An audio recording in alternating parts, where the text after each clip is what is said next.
आज निर्मला सीतारामन भारताच्या अर्थमंत्र्यांनी आज अंतरिम अर्थसंकल्प सादर केला आहे। हा काही पूर्ण कालावधीसाठी असणारा अर्थसंकल्प नाही हे सर्वांना ज्ञात होते।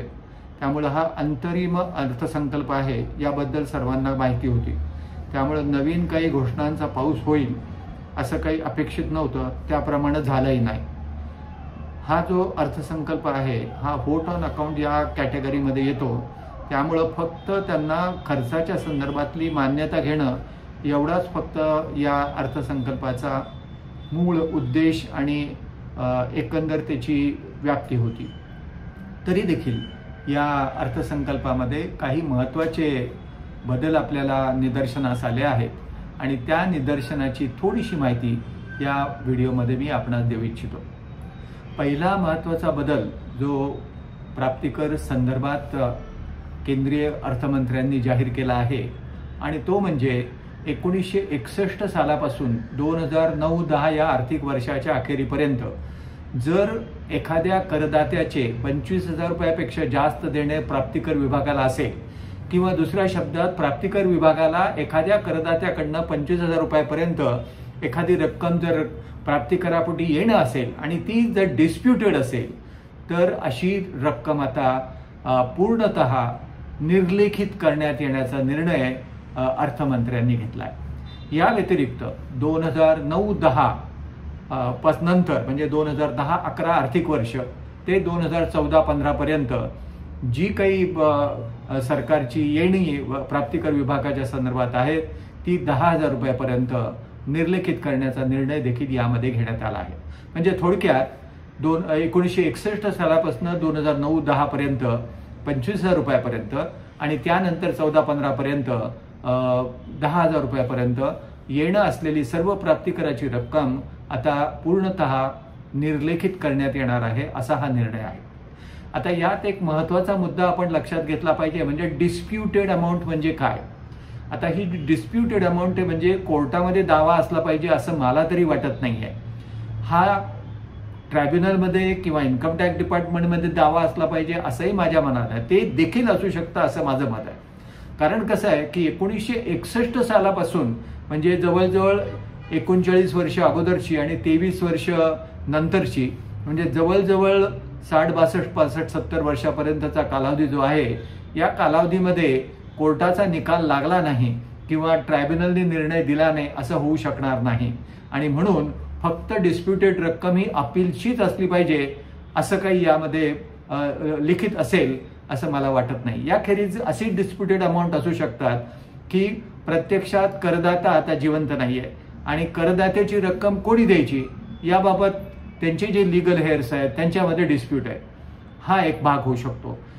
काही गोष्टीमध्ये असंही निदर्शनाला येईल की करदात्यांनी पैसे भरलेत पण इन्कम टॅक्स डिपार्टमेंट म्हणतं पैसे आले नाहीये, ही पण अमाऊंट डिस्प्युटेड होऊ शकते। काही ठिकाणी असंही आपल्याला सापडेल की अमाऊंट डिस्प्युटेड नाहीच, प्रत्यक्षात सगळे पैसे भरलेले आहेत पण प्रत्यक्षात त्याची नोंद प्राप्तिकर विभाग किंवा इन्कम टॅक्स रिटर्नमध्ये न घातल्यामुळं प्रत्यक्षात ही अशी परिस्थिती दिसतेय। म्हणजे थोडक्यात सांगायचं झालं तर डिस्प्युटेड रक्कम म्हणजे दुसरं तिसरं काही नसून जी रक्कम प्रत्यक्षात आलेली नाहीये त्या संदर्भात या अर्थसंकल्पामध्ये निर्णय घेण्यात आलेला आहे आणि असा निर्णय माझ्या दृष्टीने अतिशय स्वागतार्ह आहे, त्याचं कौतुक करायला हवं। दुसरा महत्त्वाचा मुद्दा अर्थमंत्र्यांनी सांगितला की गेल्या काही वर्षांमध्ये प्राप्तिकर करदात्याची संख्या मोठ्या प्रमाणामध्ये 2.5 पटीने वाढली। त्यात काही दुमत नाहीये कारण करदाते मोठ्या प्रमाणामध्ये प्राप्तिकर विवरण भरतात हे सर्वश्रुत आहे आणि सर्वांना माहीत आहे। तथापि मला असं निदर्शनाला आणावंसं वाटतं की या देशामध्ये आतापर्यंत 70 कोटी पॅन कार्ड होल्डर आहेत म्हणजे पॅन कार्ड धारक आहेत। त्यामधले 11 कोटी पॅन कार्ड धारक असे आहेत की जे प्राप्तिकर विभागाच्या पोर्टलवर युजर म्हणून नोंदित आहेत आणि या 11 कोटी लोकांपैकी साधारणतः 7.8 कोटी किंवा 8 कोटी धरूयात आपण करदाते प्राप्तिकर विवरणपत्र भरतात। यात कुठेही दुमत नाही, यामध्ये कुठेही शंका नाही। आता प्रश्न फक्त असा होतो या 8 कोटी लोकांपैकी किती लोक कर भरतात, प्रत्यक्षात किती लोकांच्याकडनं कर जमा होतो तर हे मात्र शॉकिंग आहे. यामध्ये तुम्हाला असं आढळेल की या 6 कोटी लोकांना 8 कोटी लोकांपैकी 6 कोटी लोकांची प्राप्तिकर विवरणपत्र एक तर 0 इन्कमचं आहे किंवा 5 लाख रुपयाच्या आत आहे. म्हणजे हे 6 कोटी लोक जे आहेत हे कोणत्याही रूपामध्ये कर संकलनामध्ये मदत करत नाहीत. हा पण त्यातल्या त्यात एक महत्त्वाचा भाग आहे. प्राप्तिकर विभाग फक्त शहरीकरणाकडे लक्ष देतो, ग्रामीण विभागाकडे करदात्यांच्याकडे लक्ष नाही आणि त्यामुळे ही संख्या अजूनही वाढू शकली असती, ती वाढलेली नाहीये. तर हा दुसरा मुद्दा मला या निमित्तानं आपल्याला सांगावासा वाटतो.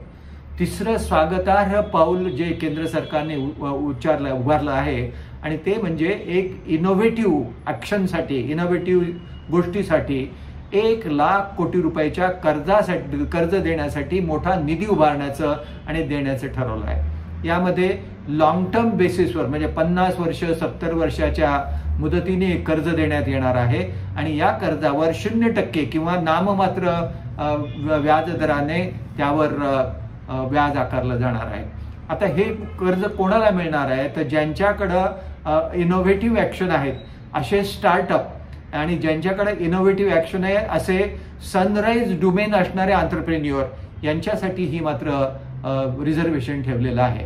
आपल्याला माहीत असेल की 1990 साली ज्या वेळेला इंटरनेट कनेक्शन सुरू झाले त्यावेळेला अशीच ओरड होत होती की या इंटरनेटमुळे मोठ्या लोकांच्या नोकऱ्या जाणार, जॉब जाणार आणि बेकारी वाढणार, रोजगारी कमी होणार. प्रत्यक्षात तसं झालं नाही. इंटरनेटने लोकांच्या काही संधी कमी केल्या असतील पण त्याच्या डबल त्यांनी संधी उपलब्ध करून दिल्या होत्या आणि तीच गोष्ट आज 2023-24 मध्ये आपल्याला निदर्शनाला येते. आर्टिफिशियल इंटेलिजन्सद्वारे मोठ्या प्रमाणामध्ये लोकांच्या मध्ये भीती निर्माण झाली आहे की ह्युमन ब्रेनला हा सबस्टिट्यूट होऊ शकतो का. तर या दृष्टीने हे जे काही इनोव्हेटिव्ह विंग यांनी सुरू केलं आहे त्यामध्ये आपण हा महत्त्वाचा मुद्दा लक्षात घेतला पाहिजे.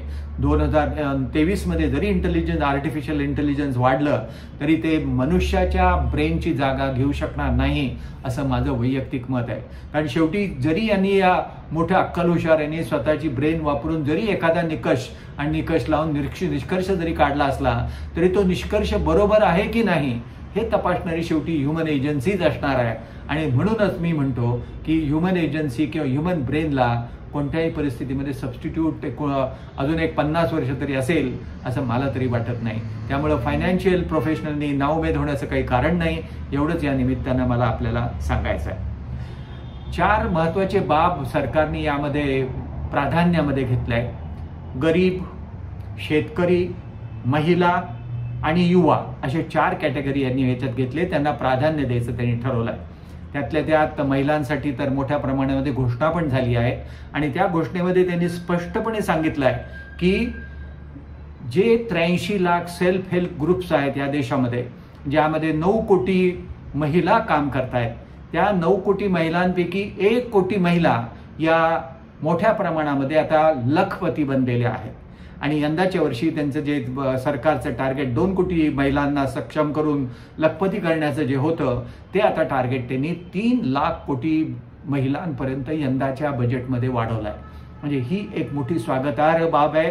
सुप्रियाताई सुळेंच्या दृष्टीने एक मोठं चॅलेंज पण आहे कारण त्यांनी हे सुरू केलेलं जे बाळ आहे ते आता मोठ्या प्रमाणामध्ये वृक्षामध्ये फोपावत आहे. हे या निमित्तानं मला या दृष्टीने सांगायचं आहे. सर्वात महत्त्वाचा मुद्दा या निमित्तानं मला सांगायचा आहे की 4 मोठे स्तंभ त्यांनी धरले पण एक मोठा स्तंभ त्यांनी वगळला आहे आणि तो आहे ज्येष्ठ नागरिकांचा. या देशाची लोकसंख्या 142 कोटी आहे. त्यामध्ये साधारणतः 10 ते 10.5% लोक हे ज्येष्ठ नागरिक आहेत. म्हणजे साधारणतः 11 ते 12 कोटी किंवा 15 कोटी लोकांपर्यंत जी संख्या आहे ही ज्येष्ठ नागरिकांची आहे. आणि नेमकं ज्येष्ठ नागरिकांच्या मोठ्या समस्या असताना त्यांना मोठे प्रॉब्लेम फेस करावे लागलेत असताना त्यांच्या आर्थिक अर्थार्जनाची जी काही डिफिकल्टी आहे ती सॉल्व्ह करण्याच्या दृष्टीने त्यांना मोठ्या प्रमाणामध्ये प्राधान्य देणं गरजेचं होतं असं माझं वैयक्तिक मत आहे. आणि नेमकं या 4 स्तंभामध्ये त्यांचा समावेश झालेला नाही हे एक मोठं मला खेदाने सांगावंसं वाटतंय.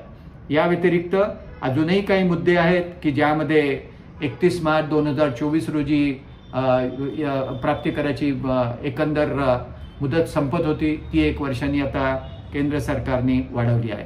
आणि शेवटचा मुद्दा मला आपल्याला सांगायचा वाटतो जी मोदी सरकारची एक मोठी अचिव्हमेंट मी मानतो की परदेशातून देशात येणारी जी काही भांडवलचा ओघ आहे, जी परदेशी गुंतवणूक आपण ज्याला म्हणतो, ती गेल्या 10 वर्षामध्ये मोठ्या प्रमाणामध्ये वाढली आहे. आणि त्याला मी फक्त क्रेडिट पंतप्रधान मोदींना देऊ इच्छितो. कारण पूर्वी 10 वर्षापूर्वी $1 अब्ज, $50 लाख किंवा $2 अब्ज या गतीनेच आपले परदेशातली गुंतवणूक भारतामध्ये येत होती. शेवटच्या वर्षामध्ये $3-4 अब्ज एवढी रक्कम भारतामध्ये आली होती. पण गेल्या 10 वर्षात विशेष कौतुकाने सांगावंसं वाटतं की भारताने $194 का $197 अब्ज एवढी मोठी परदेशी गुंतवणूक भारतामध्ये ओघवत्या मार्गाने जमा झालेली आहे. आणि याचाच अर्थ असा की भारतीय अर्थव्यवस्थेवर त्यांचा मोठा विश्वास निर्माण झाला आहे. मोदींनी निर्माण केलेलं जे जग आहे त्या जगावर त्यांचा विश्वास आहे. आणि या दृष्टीने आपण या अर्थसंकल्पाकडं पाहायला हवं. मोठा अर्थसंकल्प हा जुलैमध्ये सादर होणार आहे. त्याच्या अगोदर ही फक्त त्यांची पूर्वपीठिका म्हणून आपण यामध्ये लक्ष केलं पाहिजे. आज व्होट ऑन अकाउंट येणार होता हे सगळ्यांना माहीत होतं. कारण आर्थिक सर्वेक्षण ज्याला आपण इकॉनॉमिक सर्वे म्हणतो तो 1 दिवस अगोदर घोषित केला जातो. तो नेमका आज झाला नाही, काल झाला नाही. आणि त्यावरूनच सगळ्या लोकांनी अंदाज बांधला होता की ज्या अर्थी व्होट ऑन अकाउंट येत आहे त्या अर्थी कोणत्याही परिस्थितीमध्ये तिथं कोणत्याही घोषणा कर संकलनाच्या आणि कर वृद्धीच्या होणार नाहीत याची थोडीशी कल्पना होती. आणि त्या बरहुकूम आज अर्थसंकल्प सादर झाला आहे.